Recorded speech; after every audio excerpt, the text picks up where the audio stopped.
Hello नमस्ते मेरे प्यारे प्यारे छोटे दोस्तों, मैं दद्दाबीर एक बार फिर आप सभी बच्चों के लिए एक नई कहानी लाया हूँ। इससे पहले कि हम कहानी शुरू करें, आइए देखते हैं कि चिंटू जी कहाँ हैं और आज क्या कर रहे हैं। अरे चिंटू, चिंटू बेटा क्या कर रहे हो? आज कहानी नहीं सुननी क्या? नहीं नहीं दद्दाबीर, ऐसा तो हो ही नहीं सकता कि मैं आपकी कहानी ना सुनूं। दद्दू, मैंने अपने स्कूल का होमवर्क फिनिश कर लिया। चलिए अब कहानी सुनाइए।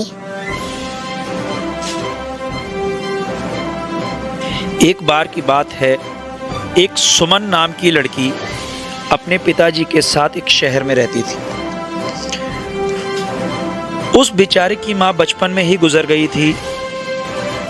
अब घर का कामकाज निपटाकर वह रोज सुबह अपने कॉलेज जाती थी। आइए हम सब लोग चलते हैं सुमन के घर पर। पापा, आप अंदर जाओ, मुझे कॉलेज जाना है, बहुत देर हो रही है। पीहू और काजल को देख लेना प्लीज, मैं जा रही हूँ, बहुत लेट हो रहा है। Love you, bye. बेटा तुम चिंता मत करो, तुम्हारी माँ के जाने के बाद तुमने ही तो मेरा पूरा ख्याल रखा है। और ये तुम्हारे दोनों पक्षी काजल और पीहू, ये तो मेरा पूरा दिन ध्यान रखते हैं और मुझसे बातें करते रहते हैं। चलो, मेरा इन्हीं में ही दिल लगा रहता है। काजल, पीहू, कहाँ हो बेटा तुम? सुमन तो कॉलेज चली गई है, आ जाओ। अरे बेटा पीहू, काजल कहाँ है? पापा, काजल दाना खा रही है।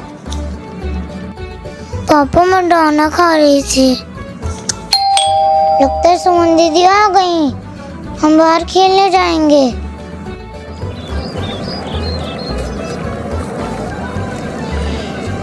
एक दिन सुमन अपने पक्षियों के साथ पार्क में खेल रही थी। तभी एक व्यापारी के पुत्र राजन की नज़र उस पर पड़ी। एक ही नज़र में उससे सुमन बहुत पसंद आ गई और उसने अपने पिताजी के पास जाकर सुमन से शादी का प्रस्ताव रखा। आइए देखते हैं अब आगे। हाय पॉप्स, आप कब से मेरी शादी के लिए परेशान थे? आज मैंने आपके लिए बहू ढूंढ ली है। बहुत ही सुंदर सुशील अपने पक्षियों के साथ अटखेलियां कर रही थी पार्क में। पिताजी, आप प्लीज उसके पापा से जाकर मेरी शादी की बात चलाइए ना। ठीक है तो बेटा, मैं संडे को जाके उसके पिताजी से जरूर बात करूंगा। ठीक है तो राजन के पिताजी, हम ये रिश्ता पक्का समझते हैं। बस हमारी बेटी सुमन की एक यही शर्त है कि हमारे दोनों पक्षी आपके साथ आपके घर में ही रहेंगे। ठीक है तो सुमन के पिताजी, अगले हफ्ते कोई अच्छा सा मुहूर्त देखकर दोनों बच्चों की शादी कर देते हैं। बस चिंटू बेटा, फिर क्या था, कुछ ही दिनों में दोनों बच्चों की शादी हो गई। सुमन और राजन दोनों शुभ विवाह में बंध गए और दोनों पक्षियों की भी विदाई राजन के घर हो गई। आओ बच्चों, अब चलते हैं सुमन के नए घर, जहां वह अपने दोनों पक्षियों और अपने पति के साथ रह रही है। अरे मेरे बच्चों, काजल और पीहू दोनों ने खाना खा लिया? हाँ दीदी, खा लिया। हे भगवान, मैं तो बिल्कुल परेशान हो गई हूँ। अपने साथ साथ इन पक्षियों को भी इस घर में ले आई। क्या हो गया मम्मी, इतने क्यों परेशान हो आप? मेरे पक्षियों ने सिर्फ दाना ही तो खाया है, कुछ परेशानी तो नहीं कर रहे हैं ना? बस सुमन बेटा, बहुत हो गया, अब जाओ, इन्हें बाहर दूसरे पक्षियों के साथ छोड़ के आओ। बहुत परेशानी झेल ली मैंने, और परेशानी नहीं झेलूंगी अब। बस चिंटू बेटा, फिर क्या था। कुछ समय बाद सुमन ये खिटपिट बर्दाश्त नहीं कर पाई और अपने दोनों पक्षियों को पार्क में छोड़ने गई। वहाँ कुछ और पक्षी भी थे। जब सुमन रोज़ उन पक्षियों को दाना डालने जाती तो अन्य पक्षी भी सुमन के दोस्त बन गए और वह भी उन पक्षियों के साथ कभी कभी सुमन के घर आने लगे। यह सब सुमन की सास को पसंद ना आया। आइए देखते हैं आगे। बस सुमन बस, अब बहुत हुआ। अब तुम्हें ये घर छोड़कर जाना पड़ेगा। पहले तो इस घर में सिर्फ 2 ही पक्षी आते थे, अब तो यहाँ सभी का आना जाना लग गया। इतनी परेशानी, हे भगवान। चलो मैं चल के तुम्हें तुम्हारे घर छोड़कर आती हूँ। मत कीजिए मम्मी ऐसा, प्लीज। मेरे पक्षी भी मुझे बहुत प्यारे हैं और आप सब लोग भी। प्लीज ऐसा मत कीजिए, मुझे मेरे घर मत छोड़ के आइए ना। नहीं नहीं, मुझे ये सब मत दिखाओ सुमन। चलो अपना सामान पैक करो, मैं आज ही तुम्हें तुम्हारे पापा के घर छोड़ के आती हूँ। लो भाई, सुमन की सास चल दी सुमन को घर छोड़ने। अब सुमन बहुत परेशान है। आइए देखते हैं अब आगे क्या होता है।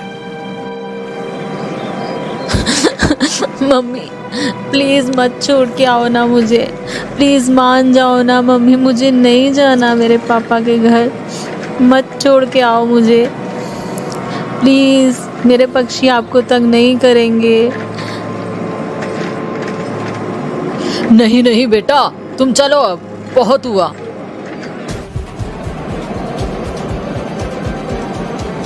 अरे अरे, कौन हो तुम? जाओ यहाँ से। ए आंटी, जो कुछ भी है तेरे पास मुझे दे दे, नहीं तो तेरी खैर नहीं। ए आंटी, दिमाग खराब हो रहा है, अब जितने भी पैसे हैं दे दे मुझे। हेल्प हेल्प हेल्प, प्लीज कोई बचाओ हमें, कोई बचाओ मेरी मम्मा को, प्लीज प्लीज हेल्प।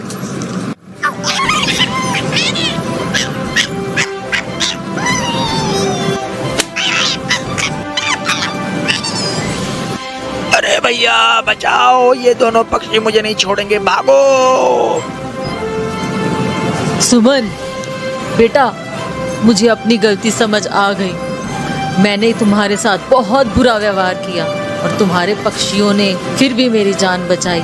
मुझे अपनी गलती समझ आ गई। चल बेटा चल, अपने घर चल और अपने इन पक्षियों को भी ले चल।